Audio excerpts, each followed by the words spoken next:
नमस्कार, स्वरराजमध्ये आपल्या सर्वांचं मनपूर्वक स्वागत। आज आपण बघूयात गणपती बाप्पाच्या विसर्जनाचा प्रसाद अतिशय चविष्ट, खूप चटपटीत, खमंग, चटकदार अशी वाटली डाळची रेसिपी।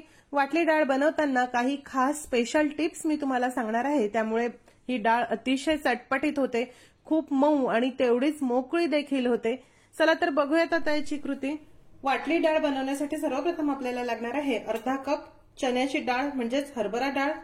हरभरा डाळ मी साधारण 5 ते 6 तासासाठी पाण्यामध्ये भिजत ठेवली होती। भिजवल्यामुळे ही जरा जास्त दिसते आहे। इथे चाळणीमध्ये आता आपण ही डाळ निथळवून घेऊ। आता मिक्सरच्या भांड्यामध्ये ही निथळवलेली डाळ घालूया। तुम्ही बघू शकता अगदी कोरडी ही डाळ आहे, यामध्ये पाणी अजिबात नाही।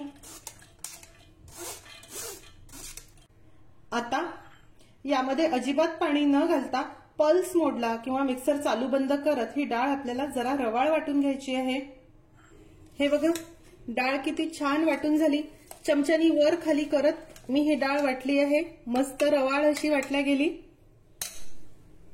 फोडणीसाठी पसरट पॅन मध्ये साधारण 3 टेबलस्पून तेल मी गरम करायला ठेवलं। तेल गरम झालं की त्यामध्ये मोहरी घालूया। मोहरी नीट तळतळली की जिरे, अर्धा इंच आलं आणि चवीनुसार हिरवी मिरची कुटून घेतली आहे।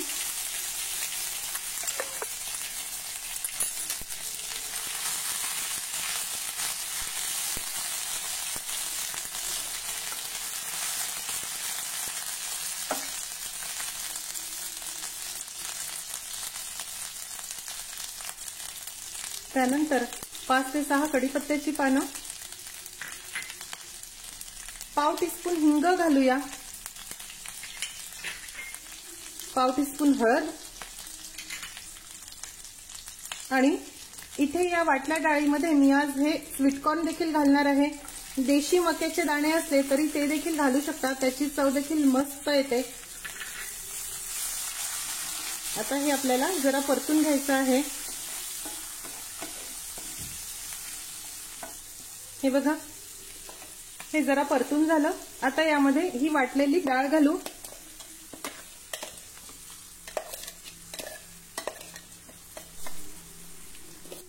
डाळ व्यवस्थित मिक्स करून घेऊया।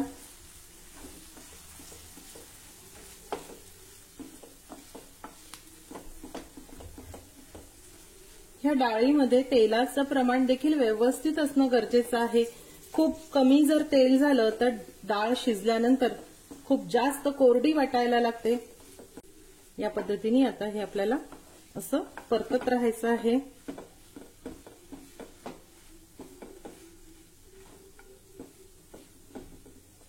ही डाळ जसजशी परतल्या जाईल तसतशी ती फुलते, मोकळी होते आणि जास्त देखील दिसायला लागते। हे बघा, हे मिक्स झालं। आता यामध्ये चवीनुसार मीठ घालूया।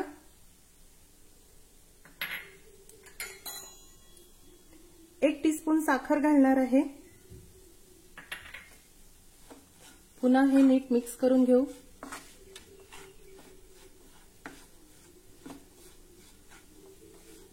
एक गोष्ट नेहमी लक्षात ठेवा की डाळ व्यवस्थित शिजवणं देखील गरजेचं असते। डाळ जर तुम्ही खूप कोरडी होईपर्यंत शिजवत बसले तर ती गार झाल्यानंतर अजून खूप कोरडी होते, पण त्यासोबतच ती कच्ची देखील राहायला नको। तुम्हाला जर यापेक्षाही कमी तेलात ही डाळ बनवायची असेल तर याआधी मी चाळणीवर डाळ बनवण्याची एक ट्रिक सांगितली आहे, त्यानुसार बनवली तर तेल यापेक्षा जरा कमी लागतं। आता आपण यावर झाकण ठेवू आणि मध्ये मध्ये जरा परतत मंद आचेवर ही डाळ शिजवून घेऊ। एक वेळा आपण हे परतून घेऊ। डाळ परतत असताना यात होत असलेल्या गाठी गुठळ्या या प्रकारे उलटण्याच्या साहाय्याने मोडून घ्या।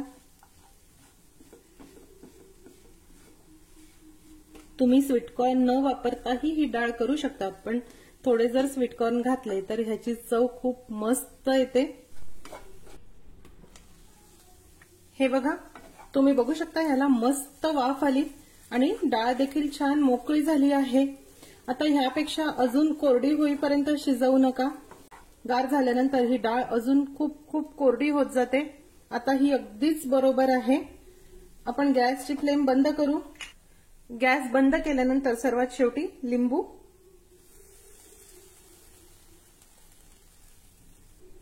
आंबट, तिखट, खारट, गोड खूप मस्त चवीची ही डाळ तयार होते।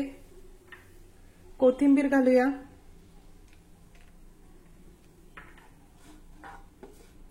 अतिशय चविष्ट, मऊ, लुसलुशीत आणि तेवढीच मोकळी अशी वाटली डाळ तयार आहे। हे बघा किती छान टेक्स्चर याचं आलं आहे आणि चवीला तर अगदी अप्रतिम अशी ही डाळ आहे। सर्वात शेवटी यावर खोवलेलं ओलं नारळ घालूया।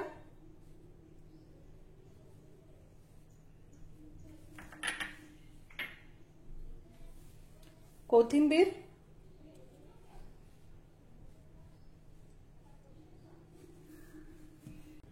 अतिशय चविष्ट, खूप खमंग आणि चटपटीत अशी वाटली डाळ तयार आहे। ह्या पद्धतीने जर वाटली डाळ केली तर खरंच खूप मस्त होते। फक्त 2-3 टिप्स लक्षात ठेवा, ते म्हणजे तेलाचं प्रमाण आणि जे आपण सर्व साहित्य घातलं आहे त्याचं प्रमाण आणि त्याचा क्रम देखील तेवढाच महत्वाचा आहे। बरेच जण डाळ वाटतानाच त्यामध्ये आलं आणि मिरची घालतात, मग ती नीट परतल्या जात नाही। त्यामुळे फोडणीतच आलं, मिरची आणि हिंग देखील दिलेल्या प्रमाणातच घालणं गरजेचं आहे, तेव्हाच डाळ खूप खमंग होते। या प्रकारे डाळ तुम्ही नक्की करून बघा। गौरी गणपतीच्या नैवेद्यासाठीच नाही तर एरवी देखील तुम्ही ही डाळ करू शकतात। जिभेला चव नसेल तर जिभेची चव वाढवणारी ही खमंग अशी वाटली डाळ आहे। आजची रेसिपी आवडल्यास रेसिपीला लाईक करायला व शेअर करायला विसरू नका। माझ्या चॅनलला देखील नक्की सबस्क्राईब करा। अशीच एक छानशी रेसिपी घेऊन भेटूया स्वराज्याच्या पुढच्या भागामध्ये। तोपर्यंत चवीने खा आणि निरोगी राहा।